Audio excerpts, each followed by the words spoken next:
This is Average Sports. By your average guys. Eric. And Ty. That would be so bad. Yeah. This is Average Sports. Your average sports. Average Sports. Thanks for tuning in to another episode of You're listening to Average Sports with your average guys. Average Sports, average guys, Eric and Ty.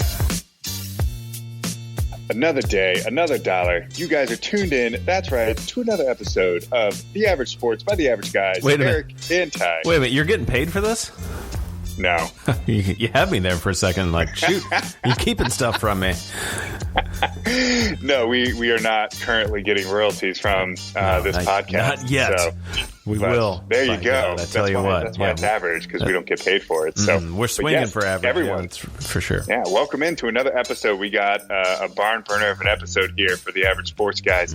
That's Ty over there. Ty, how you doing, man? Yeah, I'm doing just fine. You know, it's been a little too long, though, since we got on the microphone. We even had a holiday in between the last episode. A couple weeks of football, so we do have plenty to catch up on, and including football, but of course other sports as well. So, no, I'm gearing up. I'm ready, man. Let's do this. Well, I love what you did. We always talk about our butthole in sports, and this week I felt it was super easy, and you read my mind and put it in there. So, Ty, that's great minds, man. Think alike. Well, it's not just any one individual. It's the whole core of the quarterbacks on the Denver Broncos. Those four quarterbacks going to a meeting without a mask on and having that evidence then going against them, coming down with COVID. Oh, what the heck? You know, like... Oh, I know. They don't get to play. So who did they bring in to play that game, by the way? It was a wide receiver on the practice team, right?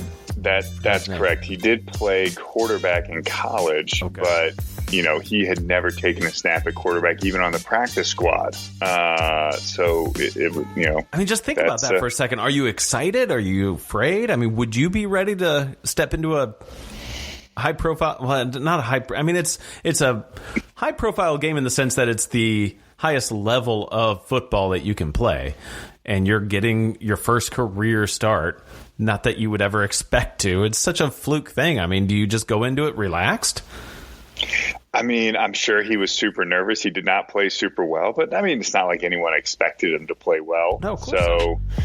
You know, it was kind of cool to see. I mean, if you were in that situation, it's like, dude, we're going to get blown out. I just don't want to get absolutely crushed. Like, just don't embarrass me here. Cam Jordan. Right. You know, I just want to, 2-3 step drops and try and get the ball off if I'm having to throw it, or, and just go out there and just enjoy the fact that I actually get to start a NFL football game. And there's only so many players that get that luxury, and if that was your dream, man, he had to have been at least somewhat excited. I feel like in just about any other sport, I'd be ready to go. If you're telling me I got to go be quarterback for an NFL team, I'd be a little nervous. I don't want to get just murdered out there.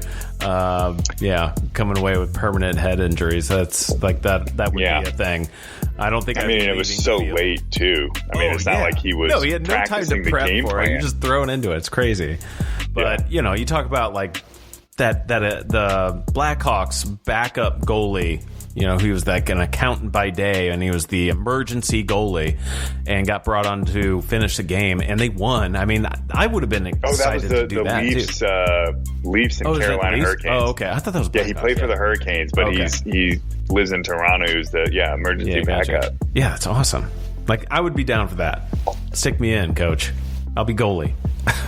Yeah, I'll do it, man. Let's do it. Yeah. Ready. What else is going on, though? You had something to do with the Mike Tyson, Roy Jones Jr. What do you got to say about that? Hey, man. I mean, it's super exciting. Pretty good fight. I love how entertaining it was. I mean, obviously, it was all exhibition, but, it didn't certainly feel that way completely, from some of the highlights that I saw between the two. It ended up in a draw. Quite anticlimactic, but, knowing that, both these guys are in their 50s, it is, not really something you want to put them entirely through, a true boxing match. But it was entertaining to say the least on, I didn't pay for the pay-per-view, but entertaining to say the least on highlights that I saw. It looked like, Mike Tyson was massively in shape for someone that is, 52, 53 years old and actually training for a boxing fight. I mean, he is as scary as ever. When you think about Mike Tyson, you're like, man, we all, make fun of Mike Tyson's voice and whatnot, but you would never, ever even remotely think about saying that to his face because he'd kill you. So he's a strong human. He looked no different. He is a very scary looking man that has been professionally trained for fighting. So, but it was pretty cool, man. It was kind of cool. Very 2020 of, bringing, two of the best boxers of all time, Roy Jones Jr. and Mike Tyson, out of retirement to do this little exhibition match for everybody. So it was cool, man. I love seeing it. Right on. Yeah, man. A couple other things that I had note, for the Texas UNC game at the Maui Invitational that happened last night, Coleman hit a game-winning three-pointer, at the buzzer there to win the game for University of Texas over UNC, which was pretty cool. And then we have Sarah Fuller from Vanderbilt. Yeah. I'm sure you heard this story, but she is the first female kicker to ever play in a Power 5 game, which is pretty cool. She really only got to kick off. Vanderbilt is absolutely horrendous on offense, so they never got the opportunity. No, that's what I regret, is the not even giving her a shot at kicking a field goal or more than the squib kick.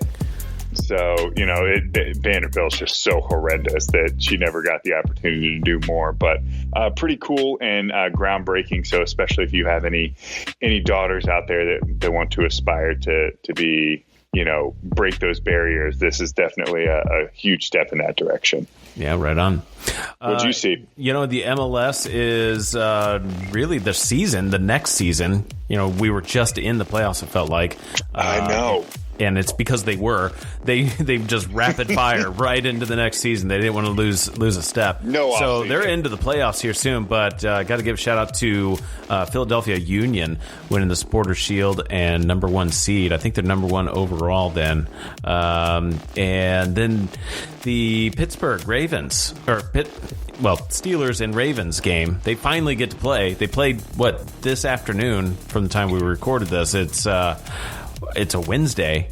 What is that? Just because there's no bye weeks, they had to just keep pushing it. At some point, someone would have to. Yeah, cruising through Baltimore, and then apparently a couple of Pittsburgh Steelers, if I remember correctly, also tested positive. But it was running rampant through Baltimore's locker room, right? For sure. Well, and it seems like it has implications for future games. There's already going to be another Tuesday game next week. I believe and I think that's game. the Ravens-Cowboys game. Yeah. So, because that was supposed to be tomorrow night's game, again, as we're recording this, that was supposed to be this Thursday night's game again. But, because they kept having to shift and move these, they had already moved the Cowboys game back to Tuesday, I believe. So the Ravens are kind of in trouble. I don't know. One of either the Pittsburgh or the Baltimore game already got moved to Tuesday, yeah. Yikes. Mm-hmm. All right. Well, yeah, there's the whole lot of sports going on, including, mostly a lot of football, but the NCAA, of course, has been, just cruising right along.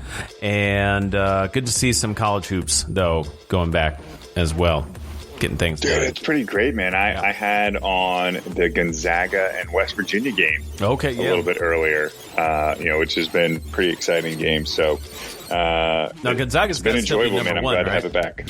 What's that? They're still number 1, right? They are number 1, and West Virginia's number 11. Okay. Yeah. Not a bad matchup. Let's get into a topic, though. You got something COVID related. Big surprise, right? Got to keep it themed to 2020. But why not? It does. It has lasted so long that it's starting to affect the 2021 season, the 2021 season, and we're supposed to normally we're under an NBA and NHL season already, but that's not very happening, much so, of course. So what's the latest, and what have you seen, heard, understand? What's going on out there? Yeah, I think you make a great point that when this thing first started back in March, that we weren't really sure. We were kind of learning everything as we go, but the United States in general has just had such a poor response to this, and trying to get it contained and really focusing primarily on things that don't matter. And, while we love the distractions, don't get me wrong. I mean, we're both sports fans here, but, the reality of the situation and the questions that need to be asked here is the return of, things like sports just kind of sending that false message of security that we have everything taken care of, with the virus. And I think it's pretty clear that that's just not the case. While we have shown in the bubble system that it can be very, very safe, the NHL proved that, the NBA proved that it can be very safe in those situations, but it's not really realistic for the players to, kind of go through those types of seasons, be away from their families. It's definitely very taxing in those environments, as we're all experiencing having to work from home. But, I think the real question is it foolish for us to continue to, in particular the NFL, we'll touch base on some of the others here, but is it foolish for us for the NFL to continue to go on? I mean, in particular with the latest of the, COVID running rampant through the Ravens locker room, we're learning more and more about side effects, in particular, side effects to the heart of people that get COVID. What does that do for the long term of, these professional athletes and just people in general, and I don't know. I just think it's a question that, maybe we can kind of touch on. I mean, what are your thoughts on, the NFL continuing to play as COVID is taking another huge spike in this country? And, the NFL is playing a contact sport with people in the stands. I think the NFL has made a statement of, we are going to kind of operate in what we feel like is in our best interest and strike some compromise to what is going on in the rest of the world. I think that's indicative of the BLM movement as well, and just how long it took them to get to a level of agreeance then and standing with their players of, what, some protest is okay. But we're only, I mean, this felt like forever, but we're a year into the discovery of COVID-19. The NFL has went through with their draft. They made the changes, but they forged ahead. I mean, every time they made a plan, they said they wanted to start the season on time and get a full 16 game season in, and they are going to have the Super Bowl. It's like they're not going to let anything beat them. And it's almost like that kind of culture of football itself. I mean, it's got to be like just this aggro. We're not going to bend to the will of something else because this is who we are, what we're going to do. Is it foolish? Yeah. You can make that argument for sure. I mean, it was foolish, I think, to let so many fans into the games so early on, and while we, made a second peak in all this. I think as long as everyone's willing and able and you're still going about things the right way, it's so difficult to get everyone on the same page of, if you're going to be in a meeting like our quarterbacks that we're making fun of, they chose not to wear a mask, and even though those were rules laid out even by the league, and they paid the consequences for it. It's just an example like that. I mean, that's not the only time that's going on. Also, there are going to be there's a reason of doubt to say this season might just need to temper down a little bit, and we should see some perhaps forfeits or just paring down a simpler playoff format only for the best teams. But it has also provided a good distraction and entertainment.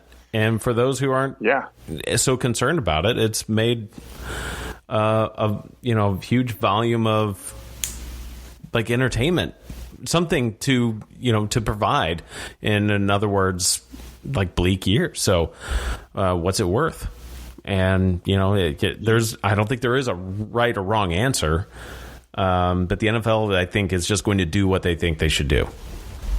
I mean, I think you make a ton of great points there, and 100% correct on the fact that the NFL is going to do what the NFL feels is in their best interest. And when I refer to the NFL, and I think you are as well too, we're really referring to the owners and the commissioner And what they care about is the almighty dollar. They have always cared about that. They have cared very little about their players and what they really care to think.